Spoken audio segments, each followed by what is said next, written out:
માતાજી મિત્રો, ગામ રણછોડપુરાથી પોતે ચૌહાણ હસમુખભાઈ દલપતસિંહ. આ શરૂઆત છે વરસાદની. રણછોડપુરા ગામમાંથી જવા માટે નાના રણછોડપુરા થઈને વોનપરા બાજુ રસ્તો જવાનો છે, જે રેલ નાળું બહુ જ ભરેલું હોવાથી કોઈ પણ વ્યક્તિ બહાર જઈ શકતું નથી. કોઈ પણ વ્યક્તિ નોકરીમાં જઈ શકતું નથી. આ દૂધ ભરવાવાળા ભાઈ દૂધ ભરવા જાય છે અને અમે દૂધ પણ અહીંયા છે, જે ખૂબ તકલીફ પડી રહી છે. આ બધા કંપનીઓમાં જવાવાળા માણસો છે, બધા કંપનીમાં પણ જઈ શકાતો નથી. બાય ચાન્સીસ કોઈ દવાખાનામાં જવું હોય, ઇમરજન્સીમાં કોઈ લેડીઝને ડિલિવરી માટે લઈ જવી હોય તો કઈ રીતે લઈ જઈ શકાય? બરાબર. આ બાજુ નદી નાળું ભરેલું છે.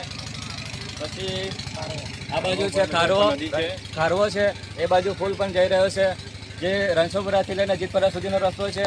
પહેલે રણછોડપુરાથી જવાનો રસ્તો લસબાની રહીને બગડર અંબાલી ડૉક્ટરના મોડા બાજુ નીકળાય, એ પણ નદી બાજુ બંને બાજુ પુલ જઈ રહી છે. તો એ બાજુથી રણછોડપુરામાંથી નીકળાય એવો રસ્તો છે નહીં. હાલમાં 108 ઇમરજન્સીને બોલાવી હોય તો પણ કે કઈ ખાદ્ય અન્ય વસ્તુ લઈ જવા લાવવા મૂકવા માટે કઈ પણ બાજુથી નીકળે એવો રસ્તો છે નહીં. બધી બાજુથી પેક છે. ચોમાસા પૂરતું માટે રસ્તો રેલની ઉપર રહીને નાળું ચાલુ હતું, જે હાલ બંધ કરવામાં આવેલું છે, તે ખોલવામાં આવે ચોમાસા પૂરતું. કાં તો પછી રણછોડપુરાના દરેક મિત્રોને મારી એટલી વિનંતી છે કે નાળા જે હાવ નીચે છે તેને ઉપર લેવામાં આવે એવી મારી માંગ છે. દરેક ભાઈઓને બધાને વાત કરી લો, બધાને તકલીફ પડે છે. બધાને બોલો. આ દૂધ બધાનું કંપનીમાં જવાના માણસો છે, કોઈને દૂધ ભરવા જવું છે, કોઈને દવાખાને જવું છે, પણ તે જઈ શકતા નથી.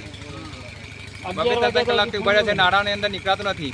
નોકરી જવા માટે પણ નીકળાતું નથી. કોઈ પણ રસ્તો કે છે નહીં. નથી મિસરી નદી બાજુ, નથી જીતપુરા બાજુ, કે નથી અમારા ગોધરા બાજુ તરફ જવા માટે. અત્યારે આ પુલ નીચે બહુ પાણી ભરાય છે, તો અમે ચુમાવા પૂરતું કંઈ નીકળવા માટે રસ્તો આપો તો બહુ સારું છે. એમ નાળામાં બેની મોટર.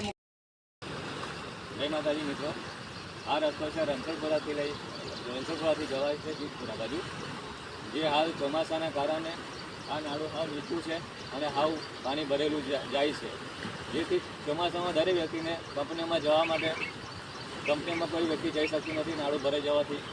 અને માનો છે કે બાય ચાન્સીસ કોઈ દવાખાનામાં જવું હોય, કોઈ બાયને ડિલિવરી માટે દવાખાનામાં જવું હોય તો કઈ બાજુથી જઈ શકાય એવું છે નહીં. એટલે આ રસ્તો નાળું જરાક ઊંચું લે એવી અમારી માંગ છે. આનું કંઈ નિરાકરણ કંપની લોકો બી પ્રોબ્લેમ આવે છે. સવારમાં કેટલું પબ્લિક હતું તમે જોઈ શકો છો. અંદર જવા એવી પોઝિશન પ્લીઝ છે નહીં. તો સરકારને બી માંગ કરીએ છીએ આનું નિરાકરણ જલ્દીથી લાવો. અમારે બધી બાજુથી પ્રોબ્લેમ પડે છે. 3 રસ્તા પડે છે. એવી બાજુ ગોધરા હાઈવે પડે છે, એ બાજુ લોખંડના મુવાડા, બધી બાજુ પ્રોબ્લેમ પડે છે. ગોધરા બાજુ જવું હોય તો ત્યાં નાળું નડે છે. નાળું પુલ ભરેલું હોવાથી ત્યાં પણ કોઈ વ્યક્તિ જઈ શકાય એમ છે નહીં. નાળામાં 4 થી 5 કલાક સુધી મશીન ચાલુ રાખીને પાણીનો નિકાલ કરવામાં આવે છે. જ્યાં સુધી કોઈને ઇમરજન્સીમાં દવાખાને જવું હોય, કોઈને શોર્ટ સર્કિટ થયું હોય, કોઈને ડિલિવરી પ્રોબ્લેમ હોય તો લઈ જવું હોય દવાખાને, કાં તો કોઈ મરણ પ્રસંગમાં જવું હોય તો કઈ બાજુથી નીકળે એવું છે નહીં રસ્તો. જેથી કરીને આનું કંઈ નિરાકરણ કાં તો સોલ્યુશન લાવે એવું અમારી માંગ છે.